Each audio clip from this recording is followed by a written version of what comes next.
Welcome to Film Talk Weekly Radio. This is your guest host, Castle Searcy, with the Santa Fe International Film Festival. Today we are here with the cue card girl, Eileen O'Brien, among many things. Welcome, Eileen. Thank you. I'm so happy to be here. We're in Denver, Colorado. And Eileen, you've had such an interesting history.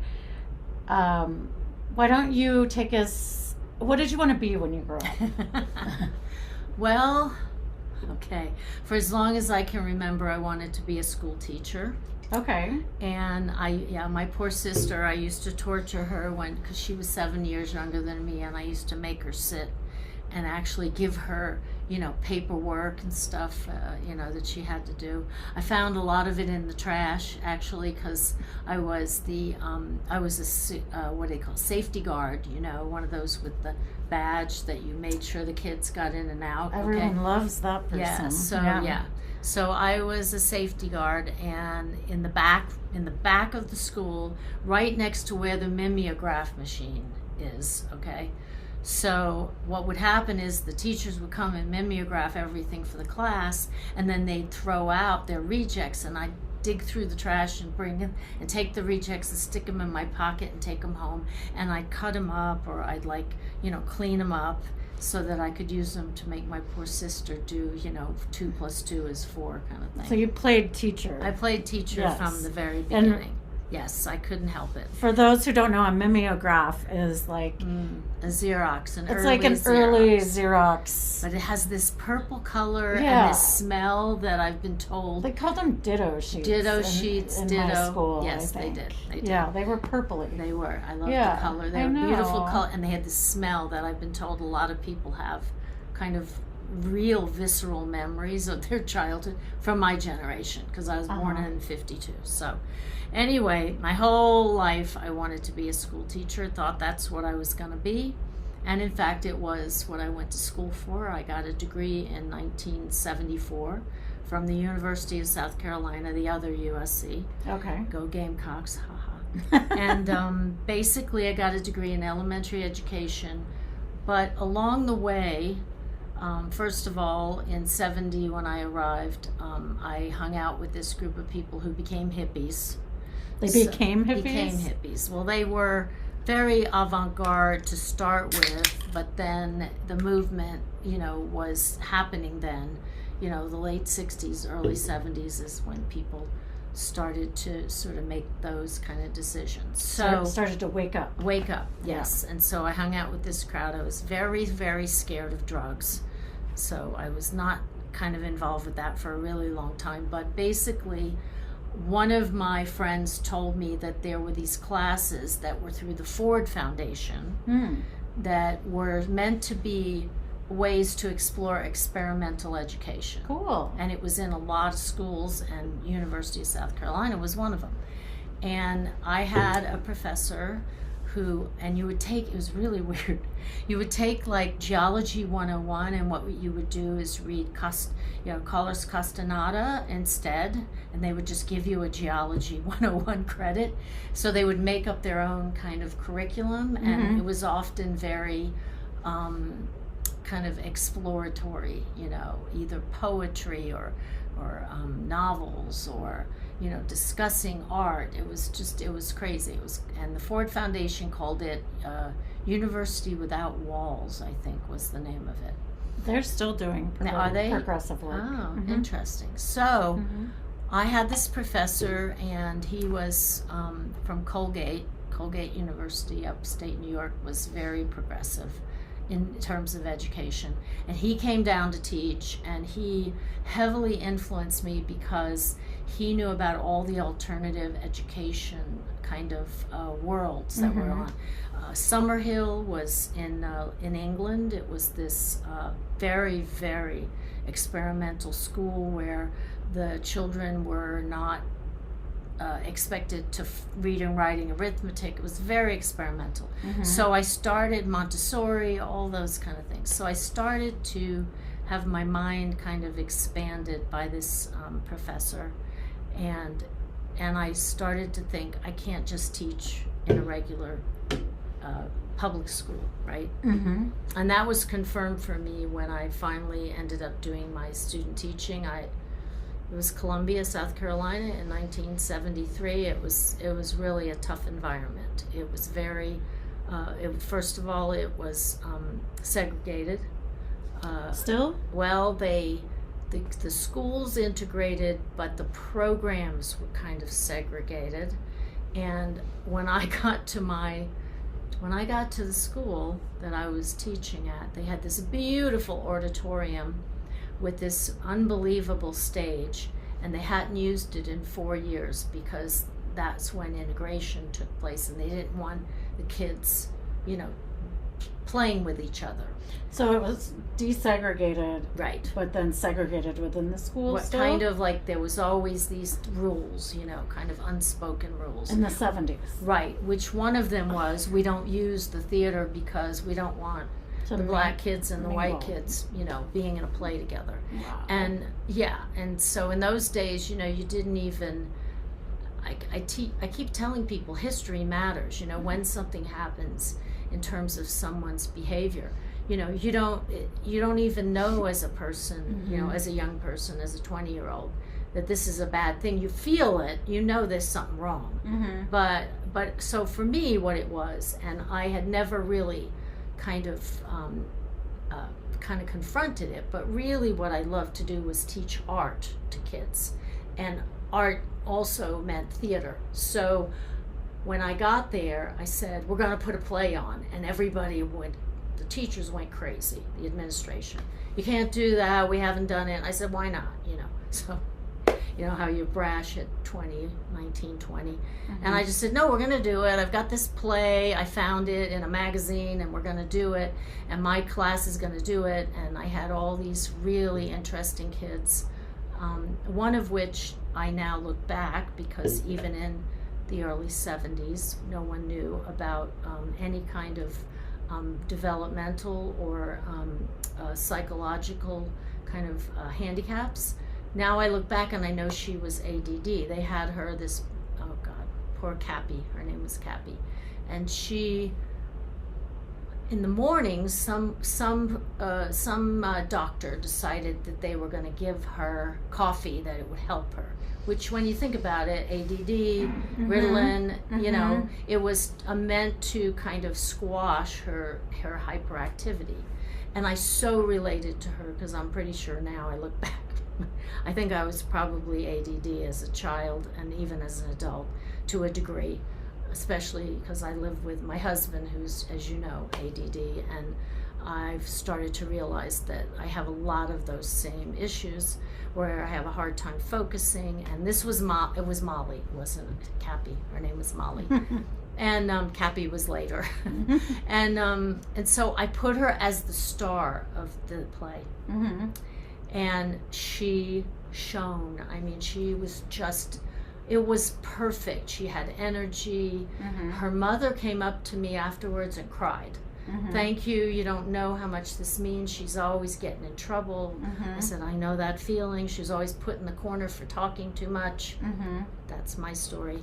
So I had this sort of epiphany at the school that I wasn't just going to be a school teacher, that there was more to it. And I started to think, and here's the thing, I don't know how you expect a 20-year-old to figure out what they're going to do for the rest of their lives. Right. But I was constantly being asked, what are you going to do? What are you going to do? How, So I said, well, I think I'm going to teach art, because I really loved when the kids were creative and I was getting to interact with them. And then the play was the final kibosh. It was real proof positive that I needed to do something more than just teach them their ABCs, Right. And so what happened is I started to realize, as I got till the end of my schooling, at the end of the 4 years, I had to do something. And much to my mother's chagrin, I would not take the state license test. I said, I don't want to teach in a public school. I don't believe in them. I think that they're kind of torturing children. And my mother was like, this is what we paid all this money for. What's wrong with you? So in the end, I decided that I would keep working as a waitress at the Red Lobster, which is how I funded my education. In those days, you could actually pay for your education by working as a waitress, no longer. This poor generation, I feel so sorry for them that they've been straddled with all of this horrible debt. It's not right. So I decided I'd keep working at the Red Lobster as a waitress and looked for something in the alternative world. So lo and behold, in a newspaper, it says, alternative school, children's community school opening in the fall. Okay, and we're looking for a teacher. I thought it was, divine intervention. Right. So I, of course, as a 20-year-old, I go to the interview and I just don't think there's anybody else that could have this job, right? They have to hire me.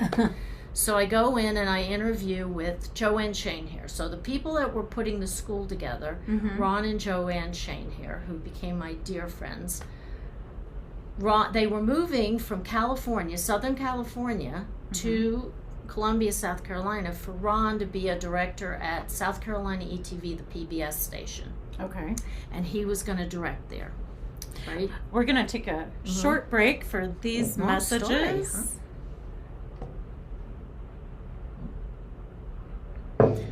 It goes by fast, though. It does, doesn't Yeah. it? Yeah.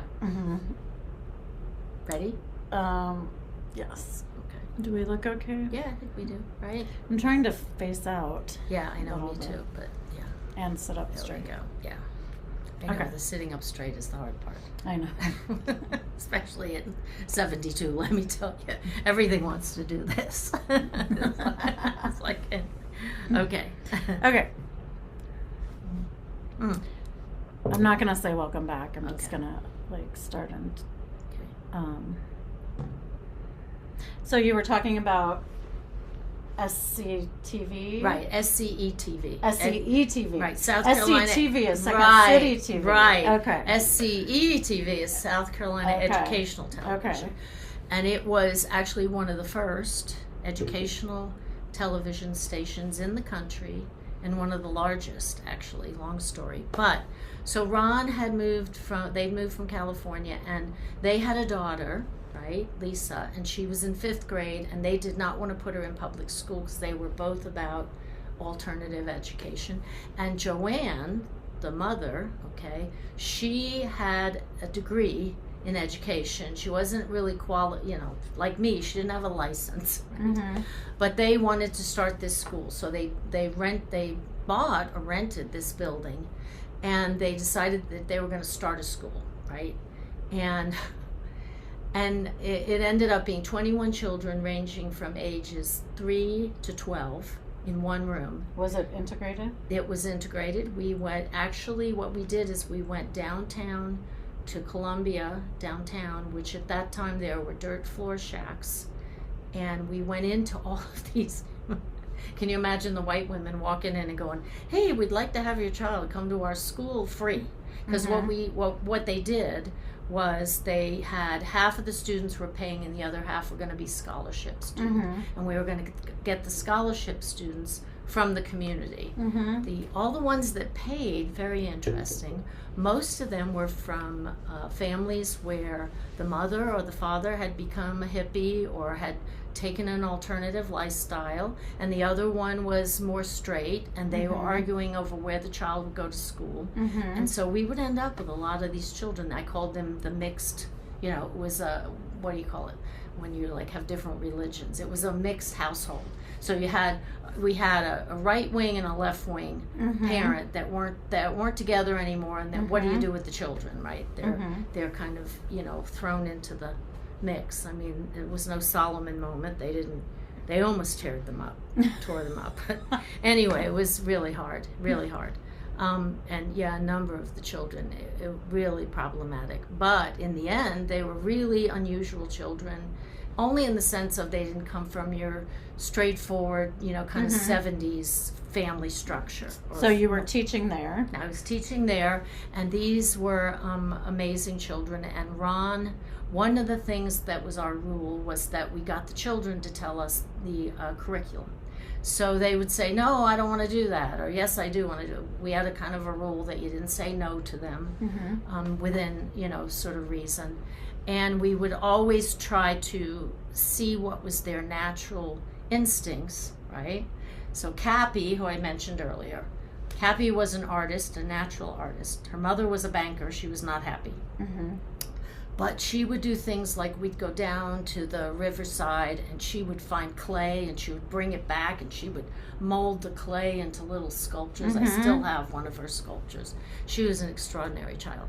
So Ron, who was now directing over at South Carolina ETV, would call me every now and then and say, hey, you know, I've got this documentary. I think it'd be good for the class. Now it's 1974. There's no way to watch TV, movies, nothing. There's no VCRs. Mm-hmm. There's no, either you watch it on TV or you go to a movie theater. So he said, you could bring them down to the studio and we'll put them in the studio and we'll play the film for them. Okay. So I would bring the entire class, not sometimes part of the class, depending on the film or, you know, the subject. And I would bring them in and we would watch, you know, this show, this educational show. And basically, Lisa, their daughter, would say to me, oh, the button room, you got to see the button room. And I was like, what's the button room? Well, it turned out to be the control room, right? And it was this magnificent room with all buttons, with the switchers, you know, where you actually, what I call edit live. When you're shooting, you're actually cutting from camera to camera. And I was stunned. It was kind of like that moment where you went, wow, what is this? Why? And that was the beginnings of also Sesame Street. Okay. So I went, well, I could do that. I could teach through television. I love television. I always loved television. Even as a young child, I was Captain Kangaroo. I was like really into it. Hated to have to go to bed at night. Used to sit at the top of the stairs trying to peek over the railing to see what was on TV. I was just always obsessed with TV. So I thought, well, I can do this, right? So I said to Ron, you know, I think I want to do educational television.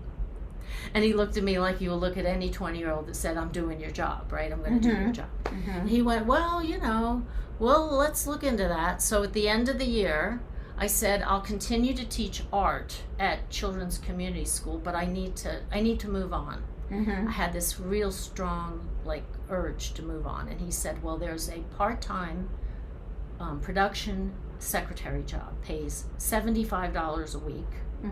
And that's it. That's the only thing that's open. So I took it, right? And of course, then I continued to work at the Red Lobster. So you're at Red Lobster and the school? And the school. Yes, I was teaching art at the school. Okay. When I wasn't teaching art at the school, I was at South Carolina ETV being part-time secretary, receptionist. And I was in the production department. That was the lucky part. So my job was to see all of the applications, right, that went through for all the different jobs. And I looked around and there were all these young girls that were PAs, production assistants. They were also, of course, an entire team of directors and producers that I basically was their secretary, right? And I thought, well, I could do that. I could be a PA. You know, this is the story of my life. I could do that. Yeah. You know? As you know. It's worked out. My whole career, my whole life is, I could do that. That doesn't look that hard. So anyway, okay, so basically I got obsessed with getting into production. And I pushed and pushed, and I'm not going to go into details, but it took a crazy moment where somebody realized they couldn't stop me anymore. And they said, well, all right, do you want to be a camera woman? Which had never occurred to me. I always thought, oh, I'm going to be a PA, because that's what all the young girls were doing in 1975, right? So I went, sure, I'll do it, you know. So there was one other woman that was a camera woman, and that was my friend Jill Bowers, who became my mentor. And that's been the story of my life. I say, I could do that, and then I find a mentor, and they help me. And she took me under her wing and helped me, because all the guys were kind of like, why is she here, you know? And I fell in love with being a camera woman. Oh my God. Now in those days, it was really large studio cameras on pedestals, right? And I could do that because, you know, you're on a pedestal. It was a very physically demanding job, and I was 100 pounds soaking wet, believe it or not, okay? And so it was a lot of physical stuff, and I constantly would try to say, oh, I can't do that, and then my boyfriend at the time said to me, if you say you can't do it, that's all it takes is one time and they will not respect you. So no matter what it was, I did it. You know, hauling cable, which was huge. Right. Cable for 2-inch videotape. Anyway, so I all of a sudden realized I was in trouble because I loved doing live shows. We had a lot of live shows where we did a lot of politics and talk shows, that kind of thing. But what I really loved was going on the remotes to do the more artistic stuff, right? And the only way you could do that, see, is if you were running camera. Well, then they switched in about like 77, 78 to what they call ENGs, electronic news gathering cameras. They were these things you put on your shoulder, and the whole business changed. Okay, Sony, a bunch of Japanese guys showed up in our studio talking Japanese, I'll never forget it, and had this camera, and they were showing us how they could shoot with very limited light, because part of studio cameras was they needed huge lights, 5Ks we called them, big lights that would brighten everything, because otherwise the camera it couldn't absorb it. And is that why the TV or like the vans have the satellite on them? No, that's that's different. Not the light. Okay. Yeah, satellites. I know, but like is that to transmit from those? Yeah, it's more well, we didn't get to that point yet. When in the 70s. Okay. They weren't doing that kind of thing. They would record it. And then take it back. Right. Into a machine. So we had a truck, and the truck had 2-inch videotape machines that were like the size of 2 giant refrigerators. And we would record, the cables would go to there. But see, I could do that because I could still run the camera. But when the ENG camera showed up, I realized that I was doomed, because they were like 50, 60 pounds. You had to put them on your shoulder, and you had to carry them around. Right. So it changed the whole nature of the universe. Okay. All right, we'll get back to how the universe changed in just a few minutes. We only have 2 segments left. There's a lot to cover. Yeah, that's all right. Okay, so the next segment will... Yeah, so I'll get us to SNL. Okay. Okay. Yeah. Is there anything else we need to... No, and I just end with the whole crazy festival shit. Yeah. You've got like a... Yeah. You've been on a junket. Yeah, I have. Yeah. I know. Anyway, but, you got to make it interesting in terms of, don't you think...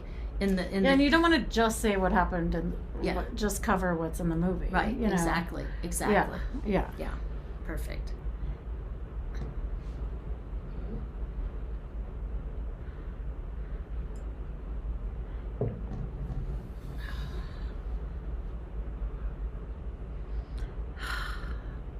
Tired, I guess. Okay. So Eileen, before we get started, tell me how we can get in touch with you, how we can see your film that you're ultimately here to tell us about. Right. So Cue Card Girl, which is, fast forward, I'd say 10 years from where we are talking about now, is a film that was made by 2 young filmmakers that I gave scholarships to when they were 12 years old. Aiden Nelson and Violet Dempsey. Violet, when we started the film, was 15. Aiden was 3-4 years older than her, 18.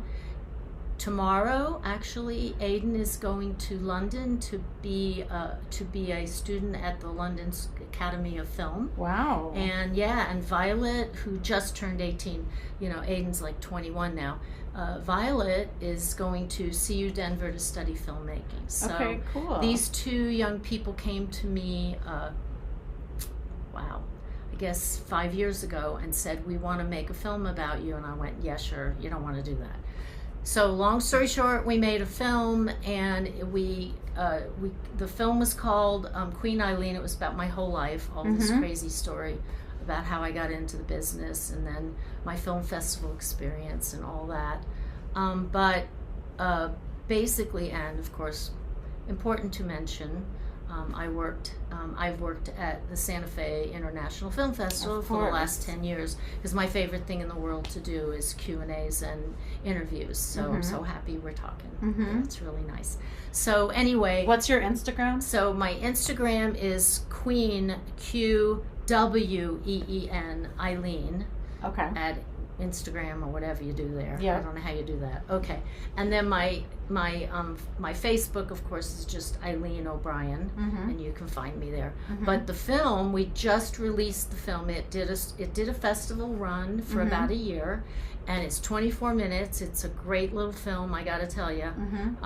Basically, it's not anything earth-shattering, but it's a real fine film. They did a great job, and they started it, both of them, when they were in their teens. So yeah, it's a remarkable thing. It is a great film. I'd love to see the feature. Yeah, it's a short. Yeah, it's a short. I feel like it left me wanting more for sure. A lot of people say that. Yeah, it's nice you get like a taste of Eileen's like history and stories. You're getting a few more stories here that you don't see in the film. Right. But I feel like I have a feeling there's more to tell. Because the cue card girl part was the sexiest part, of course. Because who doesn't want to hear about Saturday Night Live? Right. Okay. Because it's a hook, you know. Yeah. And so they decided to edit the feature film down to a short for 25 minutes, and we played in a bunch of festivals, including Denver Film Festival, and had a really great reception. So about 2 or 3 weeks ago, not long ago, we decided that it had its festival run. It's been in like 10 festivals. Okay. And so they decided, the kids especially, I shouldn't call them kids, the directors decided that there had been enough festival showings, and now we would just open it up to the public. So we actually put it on YouTube. Cool. So you can just search for Cue Card Girl. You'll know it because it's me in this coat. Yes. Can you see it? Here, stand up a little more. Yeah, there you go. You got it? I'm doing my butt to the camera. How good is that? You're cut off a little, but I think we get the idea. There it is. Okay. Yeah. So this coat is the poster, and you'll see it. And it's just a fun little ditty. Yeah. It's really been, and the whole thing has just been the greatest joy of my life. Really has. It's just been amazing. How do they get the footage? So a lot of it is fair use. Okay. So, if you look on YouTube now, you see all these compilations, and a lot of that has to do with it being fair use, meaning that if you're using it in a film to elaborate upon or discuss. So when I talk about Eddie Murphy, and there's a clip of him playing Mr. Robinson, that clip is pulled and it's used. We're using it for fair use. Okay. Out of fair use. And yeah, I just I don't know. Yeah, I guess really fun to somebody watch. could come after us, but I wish they would, because that would be wouldn't that be great? Yeah. If anyone wants to come Michaels after got them. mad, I mean, that would be the best publicity in the world, but I don't think so. If anyone's listening and wants to come after them, there you go. Come on. So anyway.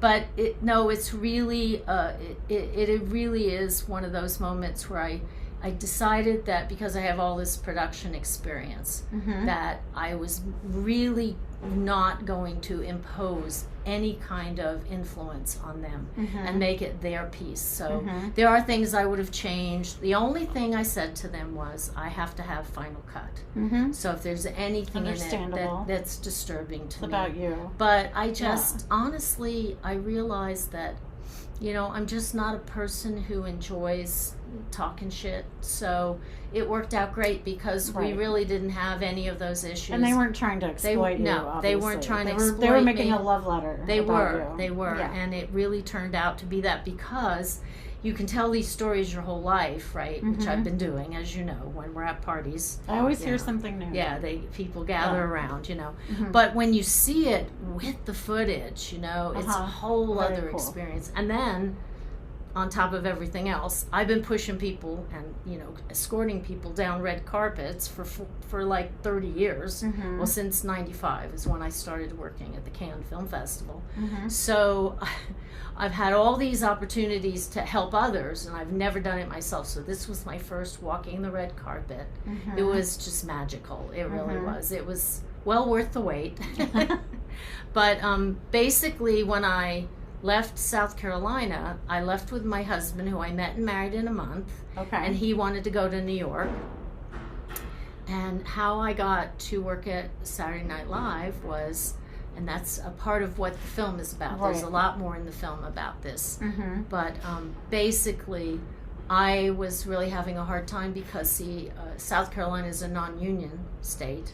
Okay. New York City is all union all the Mhm. time, especially in the 80s. It was very union driven, and I couldn't get a break. I got a couple of opportunities because I had worked with Emil Ardolino, who went on to direct Dirty Dancing. Oh. But I had worked with him in South Carolina at different specials that we did for great performances in Dance in America. Emil had been a dancer, Mm-hmm. and he shot a documentary called You Make Me Feel Like Dancing that Mhm. won an Oscar.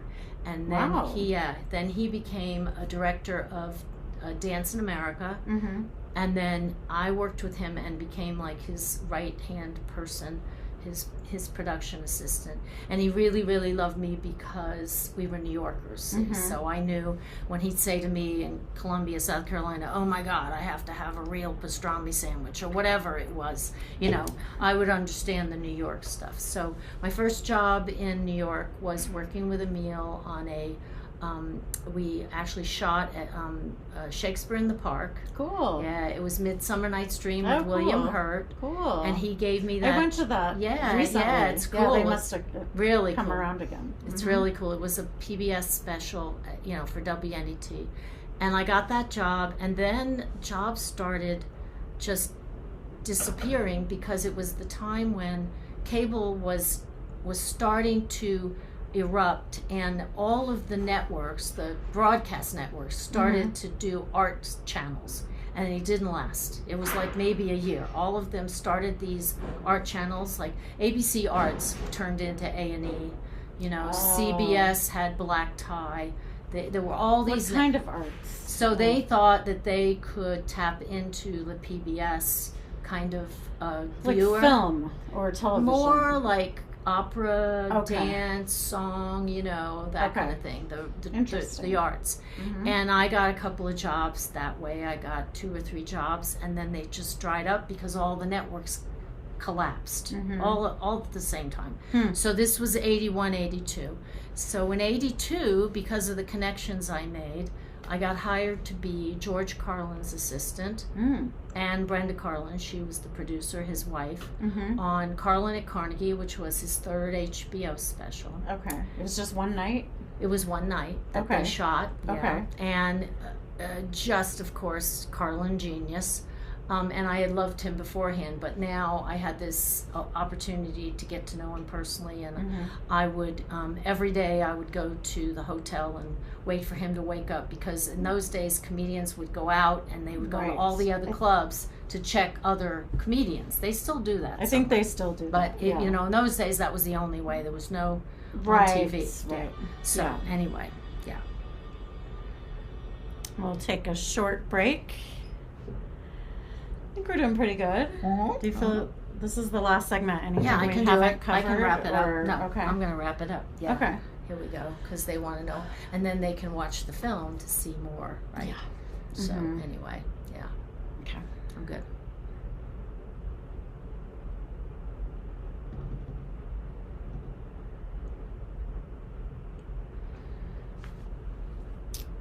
Welcome back, Eileen. We'll have to edit. Yeah, Like, we will. it's hard because I used to do the intros and outros, and Yeah. now It's all right. he Whatever. just splices it, Okay. and then I record the intros and outros afterwards. Right. Yeah. Right. So George Carlin, Yes. my first comedian. It Yeah. sounds a little rude, but he taught me everything about how you work with comedians. Okay. 'Cause Can we- you tell us, Yes, they or are. give us a couple tips? They are really very delicate.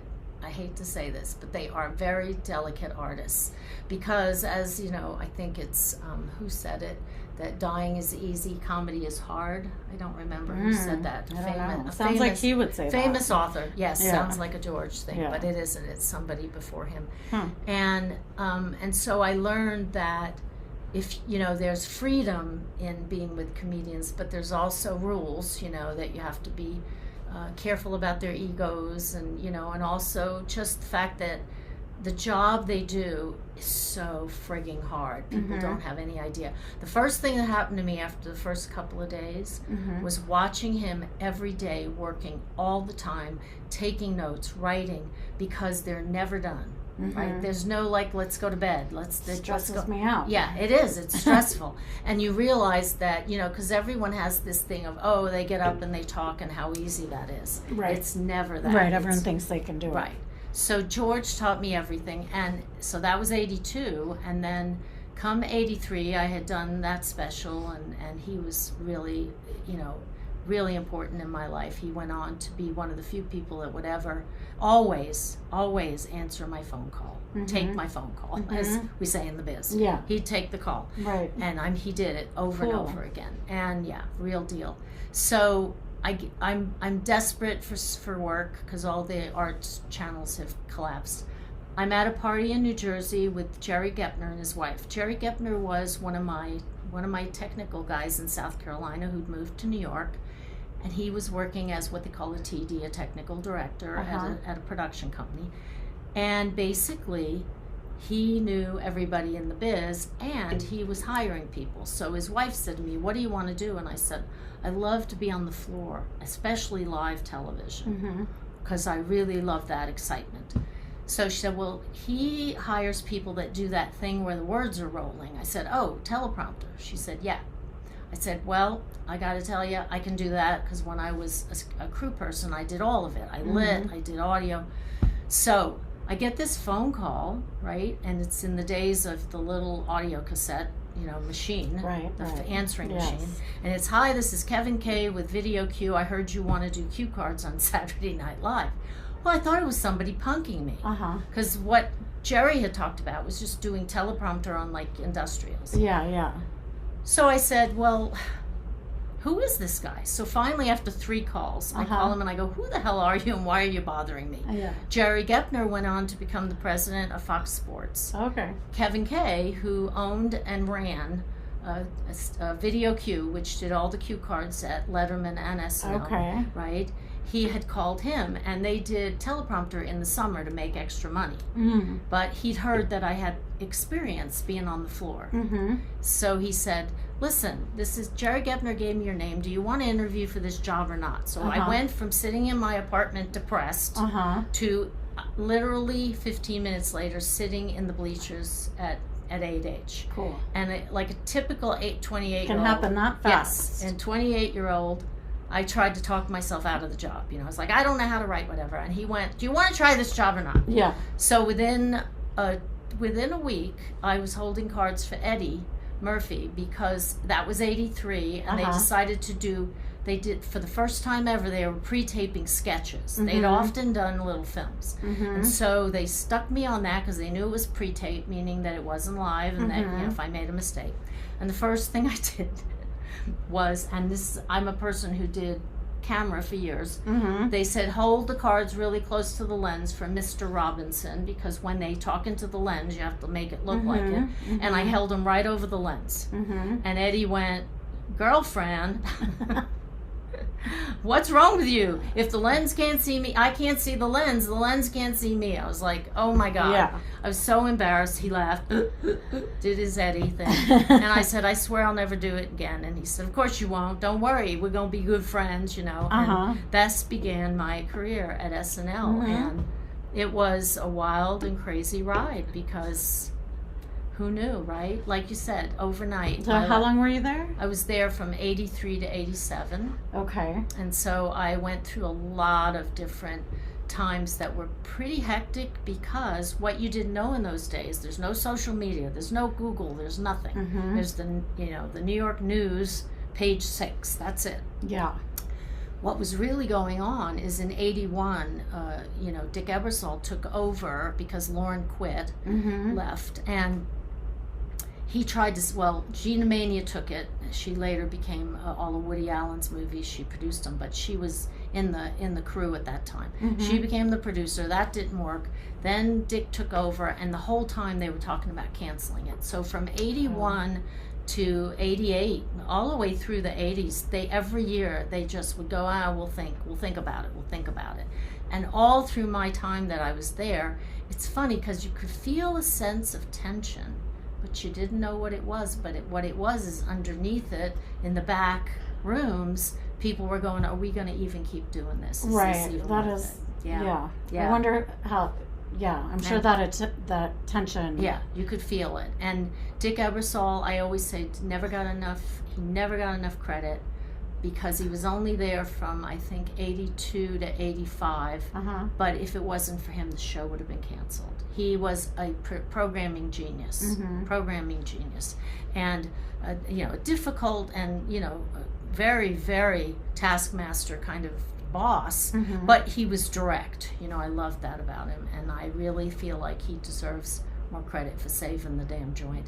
He did write a book recently called Saturday Night and Sunday Afternoons, because he did a lot of sports, so it was about his life, doing SNL and his sports experience, because he really came out of more of a sports background and everything. So I did that for all those years, and then both you and your husband were Chuck, both working in television, right? So Chuck was also. We're going to hear from him in the future. Yes, he was in. And maybe 30 both Rock. of you together. Oh, that would be fun, wouldn't it? Well, no, you should let him have his day. So, we'll do. Oh, I see. A 3-part series. 3-parter. Oh, okay. Yeah. So basically, Chuck, it's just crazy. When I got the interview to do the cue cards, he was already working as an editor at NBC at 30 Rock. And just so you know, the first thing I said after the first year at SNL, I said, there should be a show called 30 Rock. Oh. And to this day, I'm like, Did you like that show? It was okay. But to me, it's always like those things that you do that when someone portrays too close to home. Yeah, I loved it. Yeah, a lot of people did. There. But Chuck was on 5 in engineering, running post-production. He became the manager of post-production.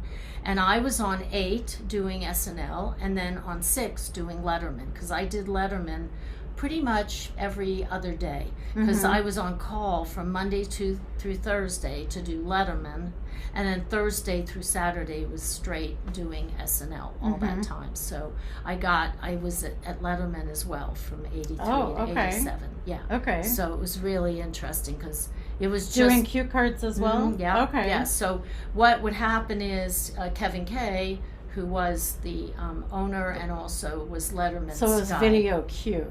Video Q was CUE. CUE, right, yes. And Clever. he went on to become Chris Elliott's, I think, manager. He ran Nickelodeon.